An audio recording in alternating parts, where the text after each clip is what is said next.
And I want to sing it with my sisters. Come on, come on. Okay. If you don't respect yourself, nobody's going to respect you. And this song, this particular song, really blurs the binaries we create between homeland and diaspora, the past and the future. Why I call singing the past into the future is to give it to the younger generation. And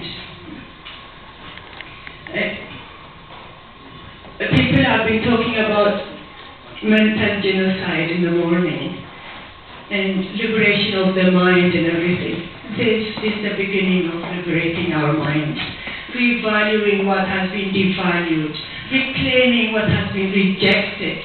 That's really important. That's the very first baby step towards reclaiming who we are as Oromos. And I think that's a very important step. My sisters will come. But the song is also, when we say Gurale, it means it also goes to the depth of Oromo culture, Oromo cosmology. Guracha is the color of God. If you remember the color symbolism of Oromo, oh yes. Yes,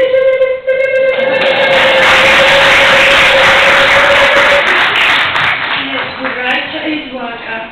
And when the bravery song for men is Emo, yeah, Gurale, oh, yeah, Gurale is there. But here it's women's birth song. Gurale, oh, meaning Gurale means all the black ones, welcome all the black ones. Who are we welcoming? We're welcoming the new child, the newborn child. What does that mean? Gurale means Waka is born through human beings. So it really it blurs the boundary between the divine and the human, between the past and the future. So I think that's why I really chose that song. And it's a call and response song, so you also say, Gurale, oh. Yes, thank you.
So we have time for a few questions.